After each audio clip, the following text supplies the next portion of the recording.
So I'm getting ready to go ahead and get into a more challenging example. So here's what I'm going to do. I'm going to find the length of y equals x to the 3 halves. Notice we have a rational exponent, so that's actually the square root of x cubed. And we're going to find it for 0 to 4 for my x values. Now, based off of this information, I'm probably going to want to integrate in terms of x. And the thing is with arc length, you could technically do it in terms of y. I'd probably want the bounds in terms of y, or at least something prettier here. It's not going to be any prettier if I switch it to y. So again, I'm just going to try to do this in terms of x. Let me repeat that one more time. You could do it in terms of y. I'm just not going to. I went ahead and graphed it just for your benefit. Notice it does have a bit of a slight curve to it. It's not a totally straight line. So again, distance is not going to help me particularly find the answer here. So I am going to resort to my calculus skills. So what I want to go ahead and do, and I'll start off with, again, just labeling this as f of x equals x to the 3 halves. Then I'm going to go ahead and find its derivative. Now, hopefully you guys are thinking, hey, in terms of that derivative, make sure that what you are doing is you are multiplying by this exponent, so 3 halves. And what you're going to do is you're going to turn that x into a 1 half instead of a 3 halves as the exponent. Now, good thing about that is, and I can rewrite this, is it's 3 over 2 times the square root of x. So the reason I said this is kind of nice is I'm getting ready to turn this over and square it. Because remember, our formula again is take the derivative and then square it. So that's what I'm going to do. Take the derivative, which I did, and now I'm going to square it. So I'm going to take 3 halves times the square root of x, and I'm going to square it. Now make sure you square everything. So the 3 becomes a 9, the 2 becomes a 4, the square root of x becomes x. That's an important thing to keep track of. All right, so now that I've got 9 over 4x, what I'm going to go ahead and do is do the next part, which is add 1. So I'm going to do 1 plus the derivative of f of x squared, which gives me 1 plus 9 over 4x. All right, now that I've got that taken care of, I'm going to go ahead and look at the next part, which is try to square root it. Okay, so when I go ahead and plug in the square root, I've got 1 plus f of x, the derivative squared, which is going to give me the square root of 1 plus 9 over 4x. I can try to do other stuff with it, but I'm going to leave that alone for right now. You can try to make a common denominator. It's not going to be such a big deal. I'm going to end up integrating, so here's what I'm going to do. I'm going to go ahead and make my life a little bit simpler, and so I'm not dealing with the fraction. What I'm going to do is I am going to make a common denominator just to make my life simple. So this is going to end up being 4 plus 9x over 4. Then I can split that square root and do 4 plus 9x over the square root of 4, which just gives me 1 half times the square root of 4 plus 9x.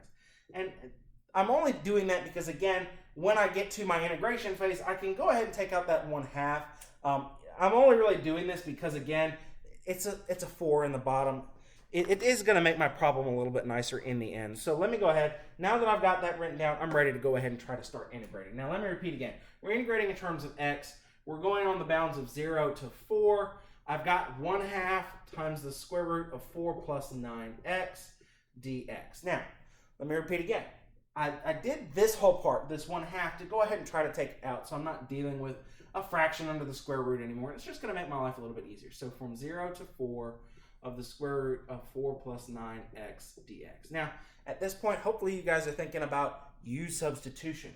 Again, that's a skill we need to bring back up. So I'm going to make u equal 4 plus 9x. Go ahead and take the derivative. Du is going to be just plain old 9 dx. So if I want to have dx by itself, I have to divide by 9. So I'm going to have 1/9 du equals dx. So now that I've got that, I'm going to go ahead and start swiping stuff out there. The other thing I'm going to go ahead and do, I'm going to go ahead and leave it in terms of u.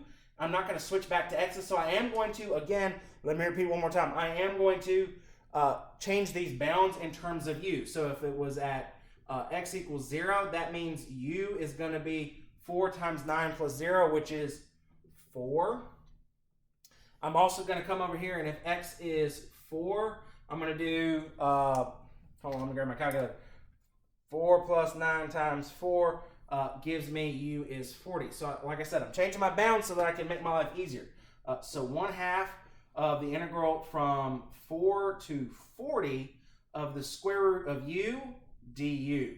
And I need to, don't forget my 1/9. All right, so I'm going to go ahead and take that 1/9 out. So I'm going to have 1 over 18 from the integral from 4 to 40 of u, and I'm going to change that instead of square root of u to u to the 1/2.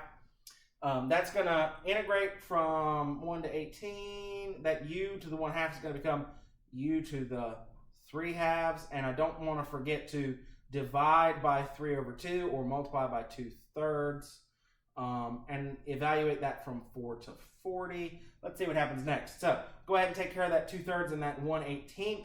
That's going to give me 1 over 9 times 3, which makes 1 over 27. U to the 3/2 from 4 to 40. Go ahead and plug those things in. 1 over 27 times 40 to the 3/2 minus 4 to the 3/2. I do know that that is 8 off the top of my head. However, I know that 40 to the 3/2 is not going to be a pretty answer. So let me just type this into my calculator. 1 over 27 times 40 to the 3/2 minus 4 to the 3/2 gives me, I misplaced a parenthesis, my apologies. And it gives me 9.073415289 as the decimal.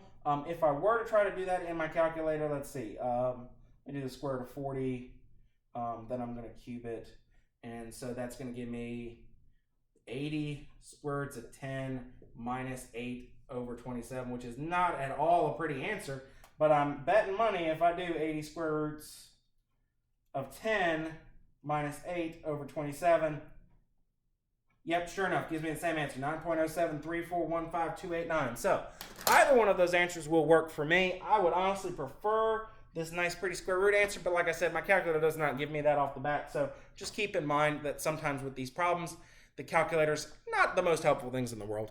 We just have to kind of outsmart them a little bit. So hopefully that helps you guys understand how to do even one of these more difficult problems.